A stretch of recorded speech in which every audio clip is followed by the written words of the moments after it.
ஒரு சின்ன பொண்ணு வந்தது பாத்தீங்களா? பாக்கலையேம்மா. அவ இந்த பக்கம் தான் ஓடி வந்திருப்பா. நீங்க அவளை பார்க்காம இருந்திருக்க முடியாது. நல்லா யோசிச்சு சொல்லுங்க. நான் தான் பாக்கலன்னு சொல்றேன்லம்மா. நீங்க தேடிட்டு இருக்கிறது உங்க பொண்ணா? ஆமா. உங்க பொண்ணுக்கு என்ன வயசு இருக்கும்? ஒரு 5 வயசு இருக்கும். விவரம் புரியாத பொண்ணுங்கிறப்போ ஜாக்கிரதையா இருக்க வேண்டாமா?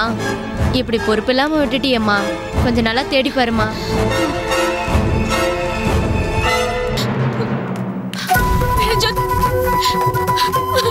என்ன சம்மு, ஏன் அழுகுறீங்க? மாதவியை காணோம். என்ன சொல்றீங்கம்மோ? உங்க கூட தானே பாத்ரூம் வந்தா, அப்புறம் எப்படி காணாம போனா? கீர்த்தனா கிட்ட இருந்து போன் வந்துச்சு. சிக்னல் கிடைக்கலன்னு தள்ளி போய் பேசினேன். திரும்ப வந்து பார்த்தா என் பொண்ணை காணோம். என்ன அம்மு, நீங்க போன் அட்டன் பண்றது ரொம்ப முக்கியமா உங்களுக்கு? குழந்தை பக்கத்துல நின்னு பேசிருக்கலாம்ல. தப்புதான் நிரஞ்சன். நான் பைத்தியக்காரத்தனம் பண்ணிட்டேன். நானே என் குழந்தைய தொலைச்சிட்டேன். அழாதீங்க அம்மு. குழந்தை ரொம்ப தூரம் போயிருக்க முடியாது. பக்கத்துல எங்கேயாச்சும் போயிருப்பா. போய் தேடி பார்க்கலாம் வாங்க. அவளா போயிருந்தா பரவாயில்ல. யாராவது அவளை தூக்கிட்டு போயிருந்தாங்கன்னா என்னால நினைச்சு பார்க்க முடியல. அந்த மாதிரி எல்லாம் எதுவுமே இருக்காது. நீங்க மனசை போட்டு குழப்பிக்காதீங்க. வாங்க போலாம்.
எக்ஸ்கியூஸ் மீ மேடம், இங்க சைக்காட்ரிஸ்ட் ரூம் எங்க இருக்கு? சார் நேரா போய் லெஃப்ட்ல திரும்புங்க.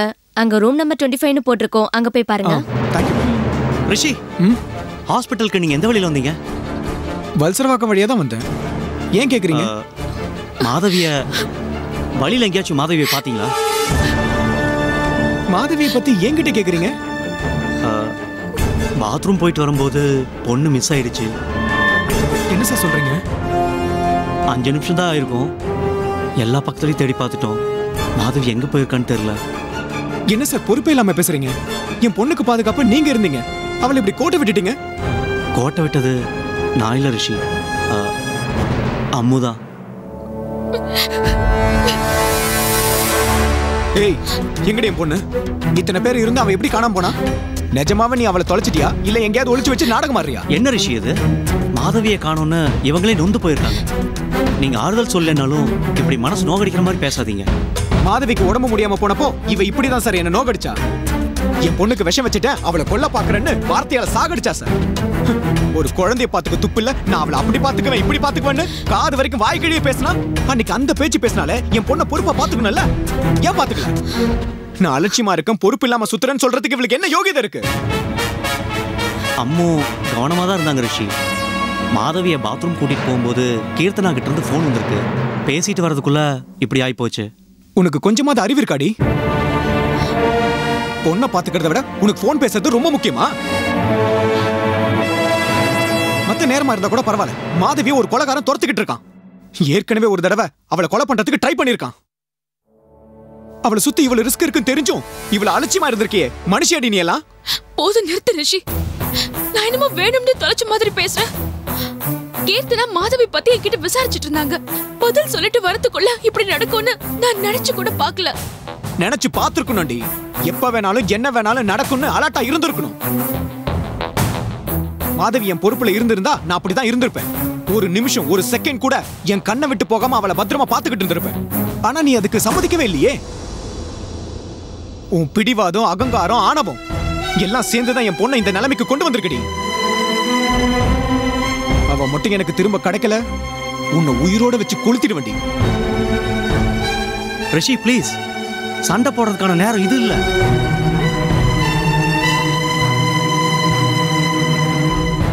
முதல்ல மாதவி எங்க போனான்னு கண்டுபிடிப்போம். அதுக்கு என்ன வழின்னு யோசிப்போம். எப்படி காணாம போனான்னு தெரிஞ்சாதானே எப்படி கண்டுபிடிக்கிறதுன்னு யோசிக்க முடியும். பாத்ரூம் போனவ திடீர்னு மாயமா மறைஞ்சிட்டான்னு சொல்றீங்க. அவ காணாம போனாலா இல்ல அந்த கொலைகாரன் தூக்கிட்டு போனான்னு தெரியாம என்ன செய்ய முடியும்? ரிஷி, நமக்குள்ளேயே பேசிட்டு இருக்கிறதால எந்த பிரயோஜனமும் இல்ல. என்னால முடிஞ்ச வரை தேடி பார்த்தாச்சு. இனிமே டிலே பண்ணாம உடனே இன்ஸ்பெக்டருக்கு இன்ஃபார்ம் பண்ணிடலாம். ஹாஸ்பிட்டல் முழுக்க தேடி பார்த்துட்டீங்களா? அவ எங்கேயாவது மயக்கம் போட்டு விழுந்திருக்கலாம்ல? ஹாஸ்பிட்டல்ல உள்ள வெளியே எல்லா இடத்துலயும் தேடியாச்சு. முதல்ல போலீஸ்க்கு ஃபோன் பண்ணிடலாம். பண்ணுங்க.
அண்ணா அந்த கார் கொஞ்சம் ஃபாலோ பண்ணுங்களேன். எதுக்காக?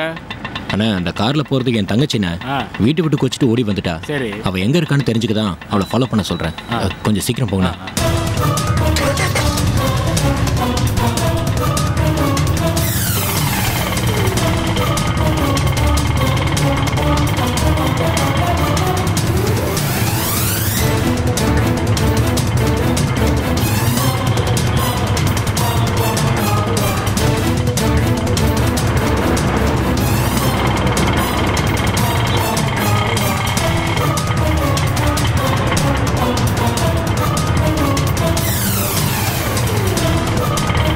வண்டி விடாதானே?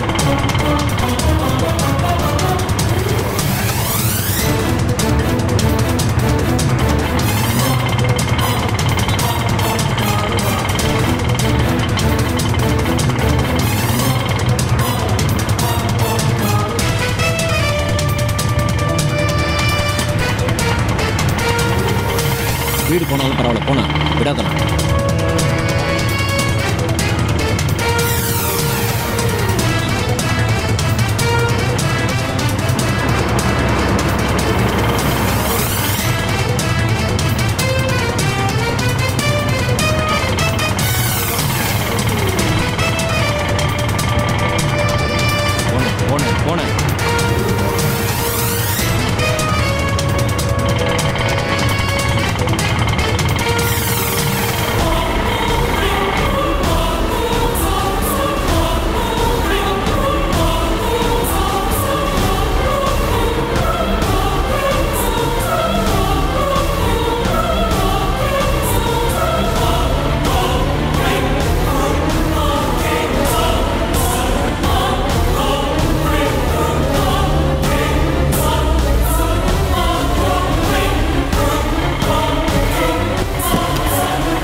ஹலோ, கார் பக்கத்தில் நின்று என்ன பண்ணிட்டு இருக்கீங்க? அது ஒன்றும் இல்லைண்ணே. கொஞ்ச நேரத்துக்கு முன்னால் என் முதலாளி கார் இங்கே தான் நிறுத்தியிருந்தேன். நானும் இங்கே தான் ஃபோனில் பேசிகிட்டு இருந்தேன். அப்போது என் பேக்கெட்டில் இருந்த வீட்டு சாவி எங்கேயோ மிஸ் ஆயிடுச்சு. அதான் தேடிட்டு இருக்கேன். உன்னை பார்த்தா சாவி தேடுற மாதிரி தெரியல, சாவி போட வந்த மாதிரி தெரியுது. ஐயோ, அப்படிலாம் ஒன்றும் இல்லைண்ணே. உண்மையாகவே சாவியை தொலைச்சிட்டு தானே தேடிட்டு இருக்கேன். நம்ப முடியல, எல்லா இடத்துலையும் தேடி பார்க்காம ஒரே இடத்துல ரொம்ப நேரமாக தேடி பார்த்துட்டே இருக்க. இங்கே தானே நின்று பேசிகிட்டு இருந்தேன், அதானே. யோ, உன் பார்வை பேச்சு எதுவுமே சரியில்லையே, நீ ஒரு மார்க்கமாக தான் இருக்க. என்னண்ணே, நானே சாவியை தொலைச்சிட்டு நொந்து போயிருக்கேன், நீ வேற என்ன சந்தேகப்படுறேன்? யோ, வளன்னு பேசிட்டு இருக்காத, உன் சாவி கிடைக்கல. இன்னும் இல்லைண்ணே. வேற எங்கேயாச்சும் போய் தேடு, இங்கே நின்றுட்டு இருந்தேன்னா போலீஸ்க்கு ஃபோன் பண்ணிடுவேன். ஏன்னா அவங்க என் சாவியை கண்டுபிடிச்சி கொடுத்துருவாங்களாண்ணே? யோ, என்ன நக்கலா?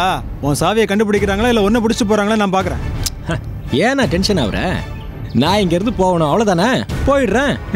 இதுக்கு போய் டென்ஷன் ஆகிட்டு பட்டா.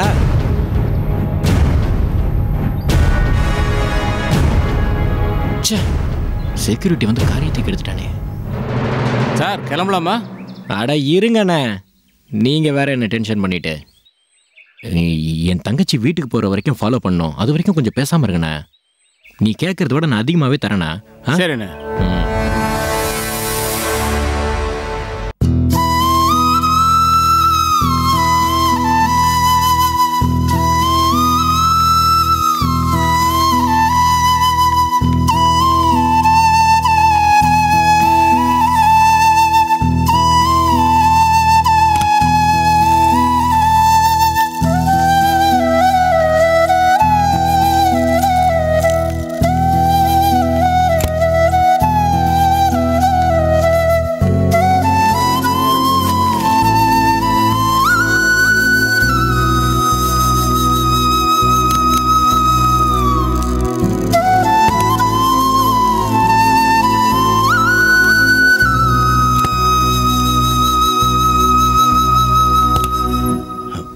மேடம், ஸ்கூல் ஃபைல்ஸு சைன் வேணும். இந்த ஃபைல் எல்லாம் நீங்க எடுத்துட்டு வரீங்க? ஆஃபீஸ் அசிஸ்டன்ட் யாராவது இருந்தால் அவங்க கிட்ட கொடுத்து அனுப்பிச்சிருக்கலாம்ல. அவர் தான் கிளம்புனார் மேடம். ஆனால் எனக்கு சாரை பார்க்கணும் போல தோணுச்சு, அதான் ஃபைலை தூக்கிட்டு நானே வந்துட்டேன். இந்தாங்க மேடம்.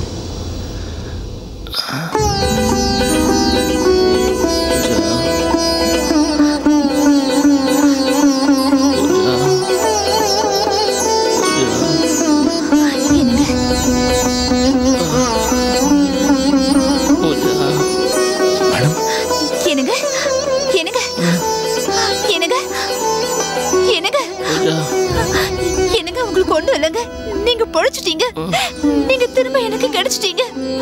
கடவுளே, என்னங்க சாருக்கு நினைவு திரும்பிடுச்சு, நம்ம வேண்டியதெல்லாம் நிறைவேறிடுச்சு. ஆமா மேடம், எனக்கு ரொம்ப சந்தோஷமா இருக்கு. நான் போய் டாக்டர் கூட்டு வந்துறேன் மேடம். சரி. என்னங்க என்னங்க என்ன பாருங்க.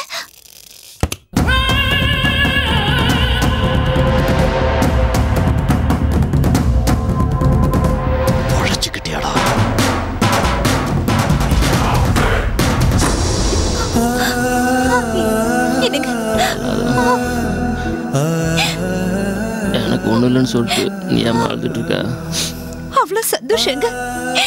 நீங்க எனக்கு திரும்ப கிடைப்பீங்களா இல்லையான்னு நான் எவ்வளவு தவிச்சு போயிட்டு தெரியுமா? சுத்தி இருக்க எல்லாருமே எனக்கு ஆறுதலா தான் இருந்தாங்க. ஆனா என் தைரியம் நம்பிக்கை எல்லாமே நீங்க தாங்க. உங்களுக்கு ஏதாவது ஆயிருந்துச்சுன்னா பூஜா, அவ்வளவு சீக்கிரம் நான் விட்டு போயிடுவேனா? இல்லை நீ தான் எனக்கு போக விட்டுடுவியா? கத்தி குத்துப்பட்டதுமே வாழ்க்கையை முடிஞ்சு போச்சுன்னு நினச்சேன்.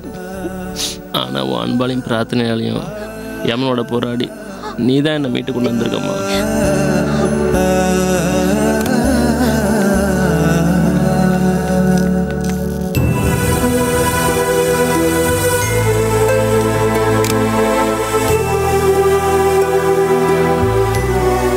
அறிவழகன், அறிவழகன், இனிமே பயம் இல்லாமா? ஆபத்தான கட்டத்தை தாண்டிட்டாரு. காயம் சரியாகிறதுக்கு கொஞ்சம் டைம் ஆகும். 2-3 மந்த்ஸில் நார்மல் லைஃபுக்கு வந்துடுவாரு. Thank you doctor, thank you very much. என்னங்க பூஜா, என்னாச்சுங்க? இந்த இடத்துல ரொம்ப வலிக்குதுமா, என்னால தாங்க முடியல. டாக்டர், அது கொஞ்ச நாள் இருக்கதாமா செய்யும். பெயின் கில்லர் கொடுக்குறேன். He will feel better. Okay doctor. Nurse, injection கொடுங்க.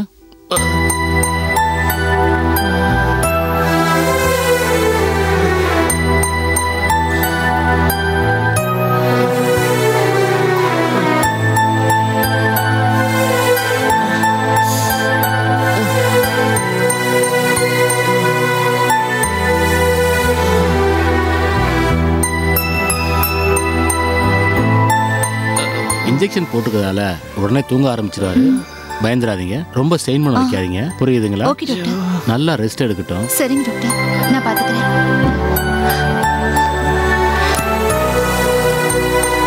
என்னங்க?